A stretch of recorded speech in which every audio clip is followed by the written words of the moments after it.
What is going on today, everybody? It is RangerMarcus or Marcus Rarman, and today we are going to start off this video by putting some tin out. You guys have seen in previous videos that I've made before that I've made board lines in Oregon and California, but this time we are replacing it with some tin. So today won't be too exciting. I'm just placing some tin out here. I'll give you guys some good strategies on how to place it, where to place it, but hopefully when we get out in the field later this week, we can find some cool stuff too. So let's get straight to it. So I'm looking at this area as a potential place to put some tin because it's some lowlands. There is some cover here, so if there are days where it's too hot that I do want to flip, where it's low 80s, high 70s, that this would be a good place because it has some shade to it. So I think I'm going to put some pieces of tin up here and then some pieces of tin up there at the top of the hill. So I got the first few pieces out. I think I have 7 out now. So there's one next to that palmetto plant. There's one right there.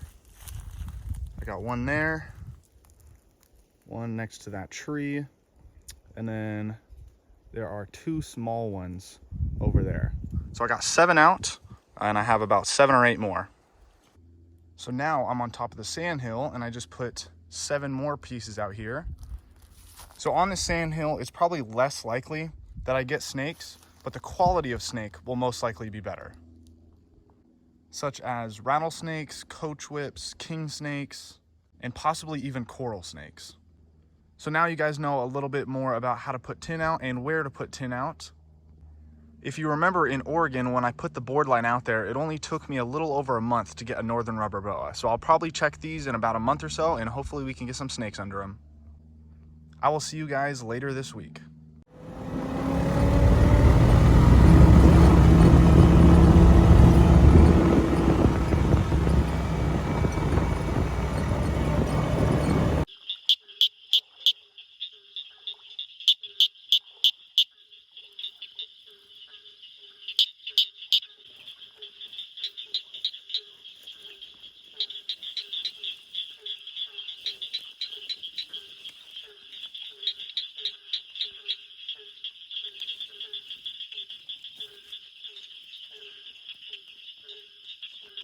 All right, Nick just found this little baby chicken turtle.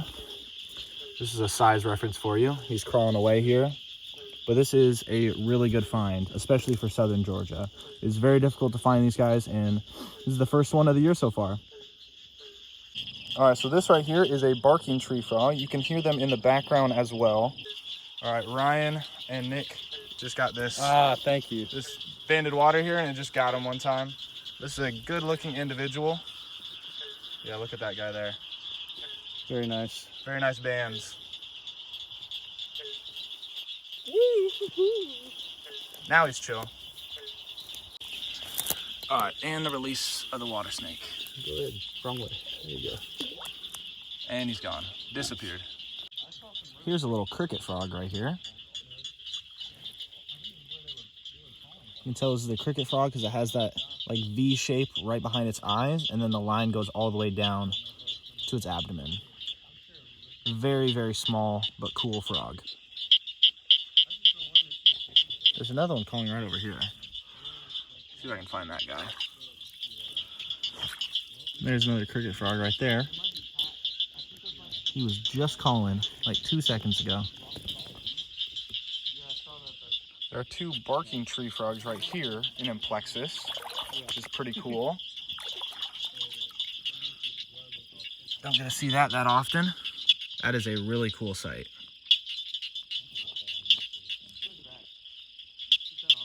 So we just got another Nerodia here, another banded water snake. This one's a little bit less cool looking than the last one, but another snake nonetheless. So he's coming out of the shed maybe? And this crazy cool underbelly too. Underrated snakes. So once again, we are burning, and 2 lifers for us. We have a rough green snake and a 5-line skink. Both lifers for me. Very excited about the rough green snake. This guy is cool too. This one has a super cool blue tail, just like the ones that we see in California, the Skilton skinks. But this is definitely a little bit bigger. Yeah, and then we got this rough green snake here, which is really cool. I'm gonna get some pictures of it with the fire in the background. All right, releasing that 5-line race runner. Somewhere in there. here's a closer look at this rough greensnake. This guy is, he's pretty skinny. He's a pretty small individual, but yeah. That yellow lip right there, the green on top. These are so cool. They are arboreal species, which means that they dwell a lot in the canopy here, so on top of bushes, which is where you'll see a lot of them. But because it's burning out here, it was trying to get out, so we saw it right on top of these bushes here. Yeah, rough greensnake. Gonna get some really cool pictures with the fire in the background. Should be pretty cool.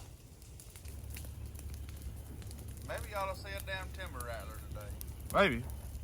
And you can see this super light stomach here. He's giving us a little pose. The super light stomach, so that if a predator sees it from on the ground, it would be very difficult for it to actually see it.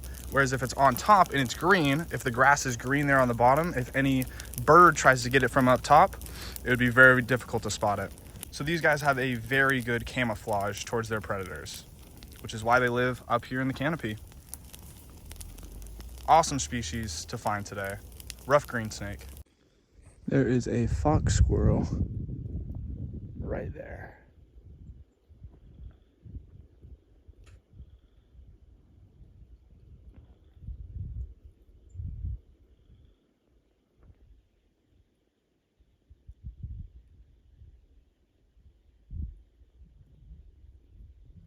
Just a little eastern fence lizard chilling out here in the open.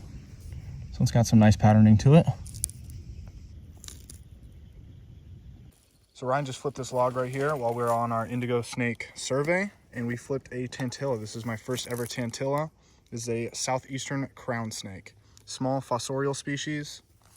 Still looking for that indigo snake though. Really cool find for the first snake of the day. Here's one last look at this crown snake.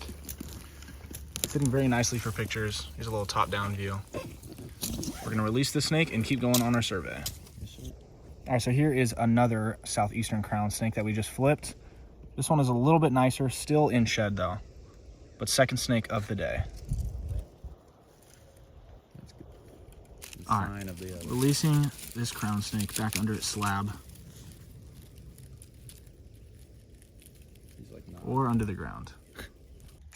All right, so Ryan and I are taking pictures of this coach whip. I think this is the very first coach whip that I flipped here. It has the same markings there on the neck. It's like a banded kind of patterning. It's got black bands right there on the head. This is still a juvenile though, about 2.5 to 3 feet long, but this is the fourth coach whip that I've seen here. Pretty cool.